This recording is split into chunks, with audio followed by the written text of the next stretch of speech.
Itália é uma terra de história, Césares e papas.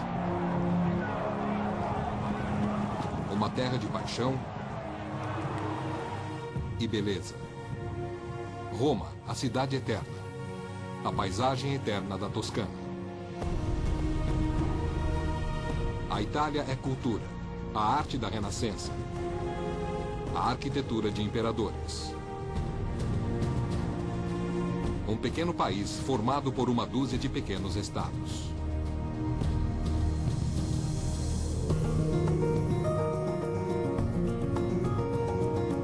São 60 milhões de pessoas que vivem em 20 regiões diferentes, cada uma com seus próprios desafios e suas tradições.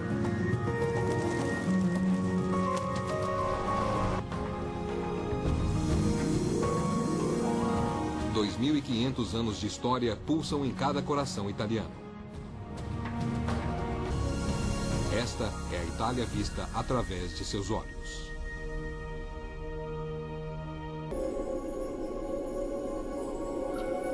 A Itália é mais influenciada pela sua geografia do que pela sua história.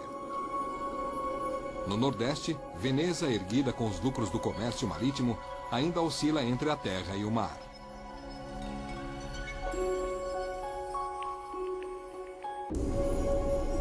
A Itália tem mais cidades tombadas pelo patrimônio histórico mundial do que qualquer outro país, mas uma delas em particular é considerada a mais bela do mundo.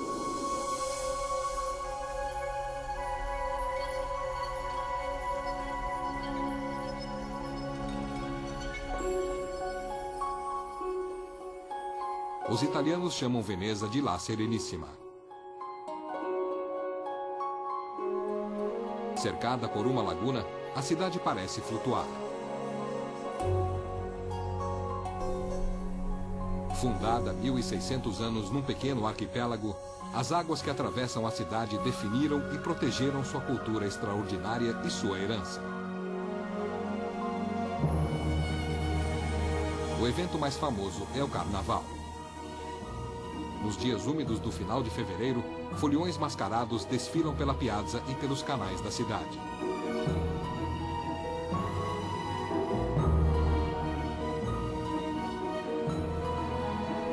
Durante o ano todo, os 150 canais que atravessam a cidade funcionam como ruas. Até hoje, os carros são proibidos e tudo é transportado de barco.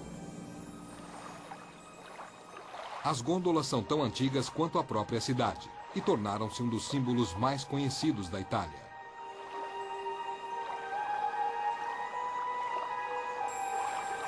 As suas curvas singulares ajudam a passar pelas curvas fechadas dos canais. Qual é a cidade mais romântica do mundo? Venice. Uma das mais bonitas Venice. e fascinantes. Venice. Junte-se a nós na lista das 10 melhores atrações de Veneza. E deixe a cidade que encantou visitantes durante 1.500 anos lançar sua magia sobre você. Veneza. Tem um pouco de Nova York.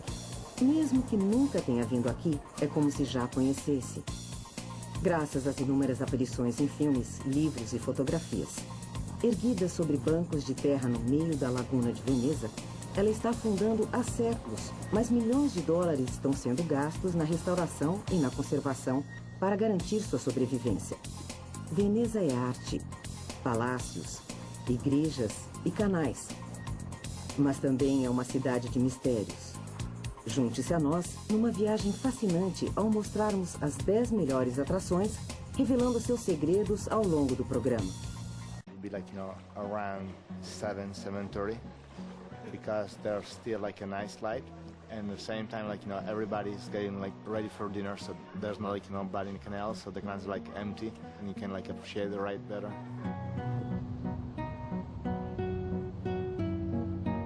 Gôndolas e gondoleiros.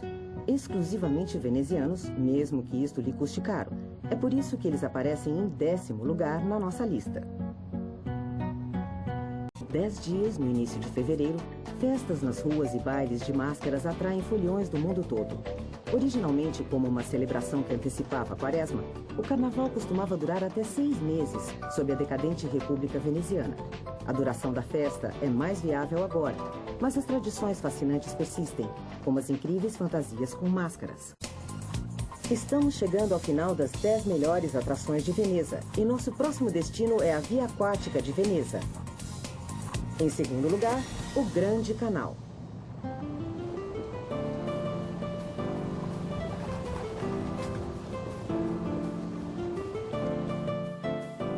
Os 70 canais se entrelaçam nas 118 ilhas sobre as quais Veneza foi erguida.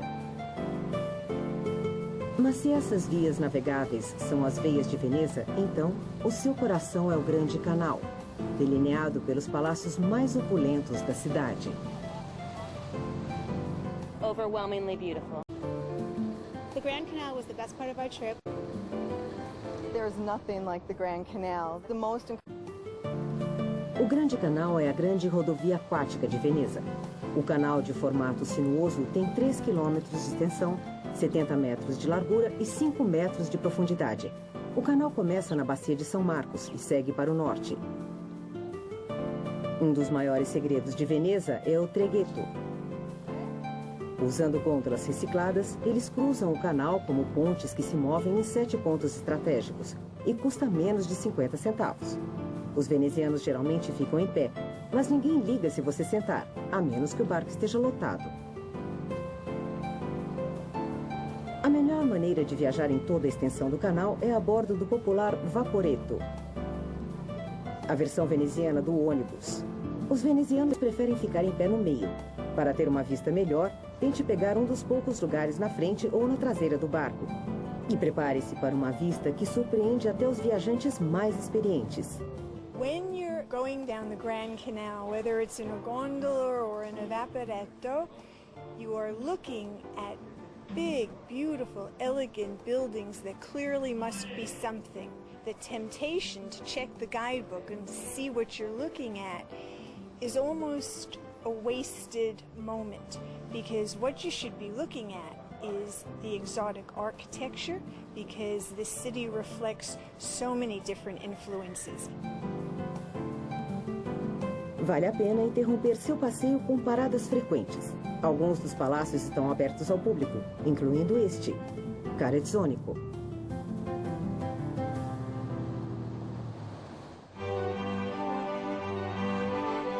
Esta obra-prima barroca do século XVIII foi restaurada a um custo de 10 milhões de dólares.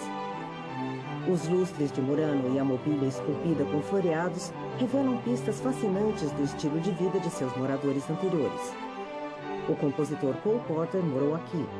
O poeta Robert Browning morreu aqui. Você pode se maravilhar no salão de baile, um dos maiores de Veneza, e admirar os afrescos e as salas de recepção imensas. Olhe atrás das cortinas e terá uma nova perspectiva do Grande Canal, vista através dos olhos do rico proprietário da casa.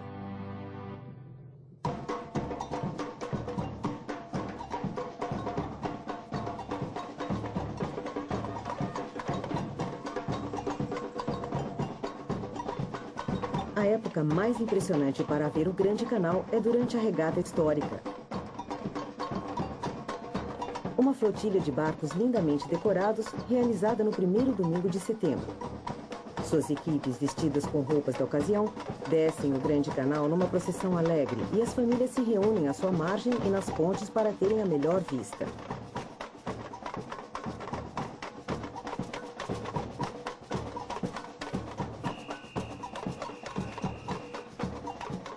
The regatta is a part of Venice history. Ancient boats reminds people of the greatness that was Venice. And the regatta part, where people are actually racing, helps keep a skill alive that kept Venice alive through centuries of history.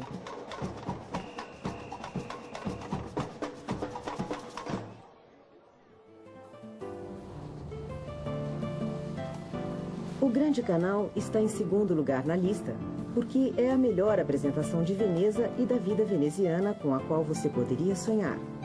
E é um prazer do qual jamais se cansará.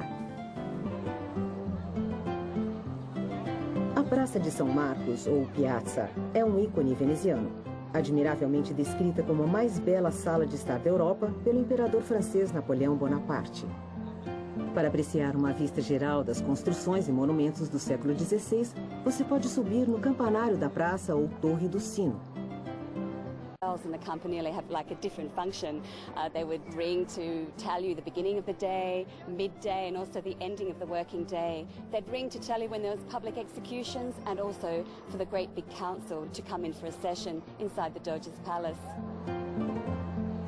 É a construção mais alta de Veneza. Felizmente, um elevador sobe os 100 metros até o topo por você. É por isso que as pessoas vêm aqui, à vista. O que a maioria não percebe é que estão realmente numa réplica exata do campanário. E o original? It collapsed in 1902. Apparently the only casualty at that time was the caretaker's cat underneath. De volta ao nível térreo, você pode fazer o que os venezianos fazem e ir até um dos cafés da praça. As primeiras casas de café da Europa abriram aqui há mais de 300 anos. O Café Florian é um dos mais antigos e sempre foi um lugar para ver e ser visto. Até o famoso poeta romântico Byron gostava de frequentar o lugar. Mas se você quiser se sentir em casa nas imediações, lá vai uma dica. Italians never drink cappuccino after 11 o'clock in the morning, but you can have the best cappuccino here at Florian all day long. Independente do café escolhido, o preço não é único. Vai depender de onde você sentar. Não é de se surpreender que estes são os assentos mais caros da casa. Esse lugar é muito visitado e, às vezes, na alta temporada, ele pode ficar cheio demais. Se você quiser passar um tempo mais sossegado, vá de manhã cedo. Antes das 10 horas, vai ter apenas você, o entregador e os pombos. Devem ser os pombos mais bem alimentados do mundo. Perto dali, barraquinhas vendem saquinhos de semente que vão deixar crianças, bem como os adultos, sempre entretidos.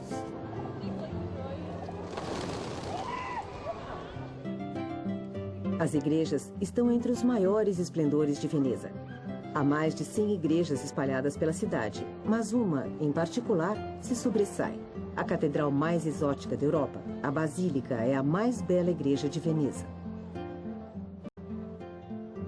Erguida por volta de 830 d.C. para abrigar as relíquias de São Marcos, o santo patrono de Veneza, a Basílica incendiou-se 2 vezes antes da atual estrutura ser construída há quase um milênio. É uma catedral ocidental moldada nas grandes igrejas do Oriente.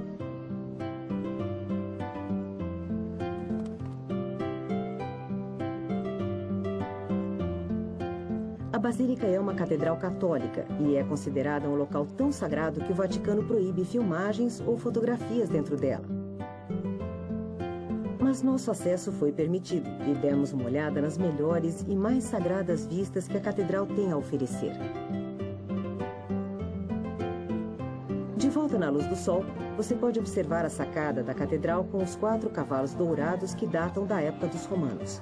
Dispostos de maneira proeminente, eles logo se tornaram um símbolo de Veneza, como o leão alado de São Marcos e um alvo certo para saqueadores. Na fronteira entre o norte e o sul, Roma prospera há 2.500 anos.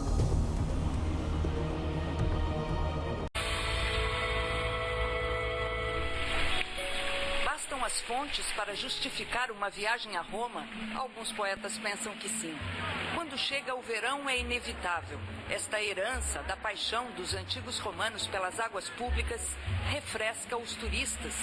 Fontes históricas, patrimônio artístico e cultural do país se transformam numa espécie de praia popular e num grande centro de reabastecimento. No auge da estação quente, na Praça de Espanha, às vezes se enfrenta a fila. Embaixo das escadarias da Trinidade dos Montes, na fonte em forma de barco, imaginada por Pietro Bernini em 1610, deságua um importante aqueduto.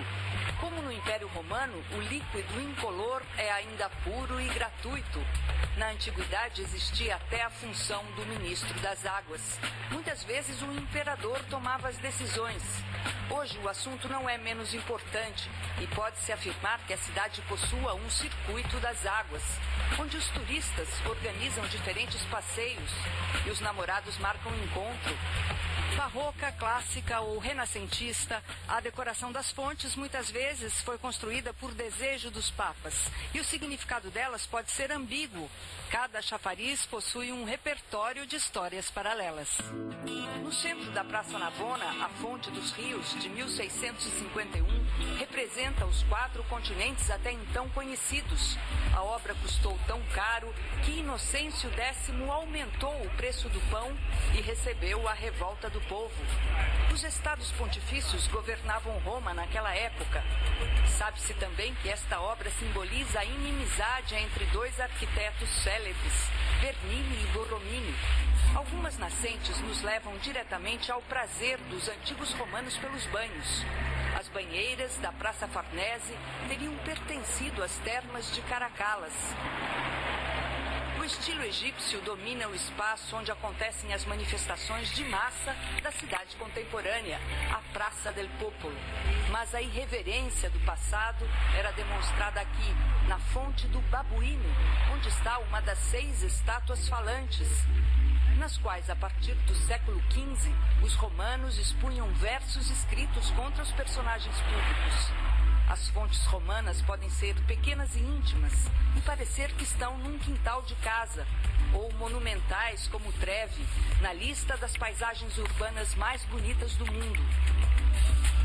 Com esculturas que refletem o oceano, é a maior fonte de Roma e ocupa toda a praça. Há 5 anos, num ato de vandalismo, foi tingida de vermelho. Ponto final do aqueduto Água Virgem, feito pelo imperador Augusto e que ainda funciona, a Fontana de Trevi vive diariamente um ritual que enche os cofres da prefeitura. A tradição de que quem joga uma moeda na fonte volta a Roma. Em 1960, quando Federico Fellini usou magicamente este cenário no cinema, transformou esta fonte num dos mitos do século XX. Em A Dolce Vita, Anita Ekberg e Marcello Mastroianni contaram o cinismo e o desencanto do fim dos anos 50 e a decadência romana, tão amada como as suas fontes.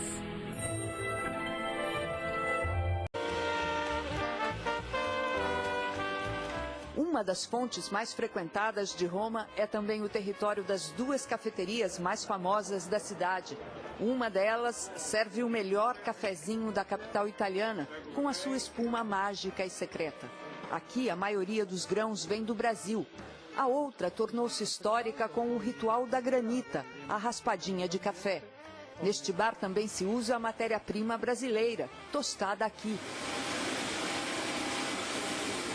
No centro da disputa, o Pânteon, extraordinário monumento da antiguidade, reconstruído 1883 anos atrás.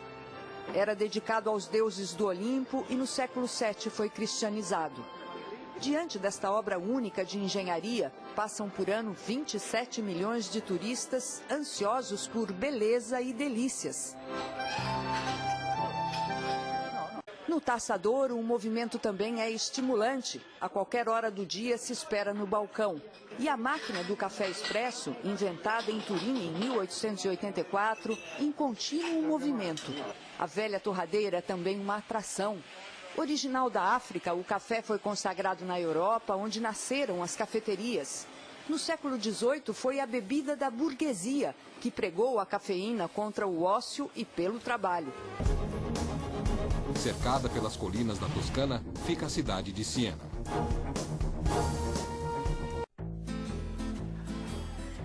A Toscana é uma das regiões mais belas da Itália. Fica ao norte do país, banhada pelo Mar Tirreno. Berço do Renascimento, a região é a terra de Michelangelo e Da Vinci, de obras de arquitetura e artes plásticas lindíssimas, como o Duomo de Florença e o Davi de Michelangelo. Florença é a principal cidade da região e concentra um número exorbitante de obras de arte.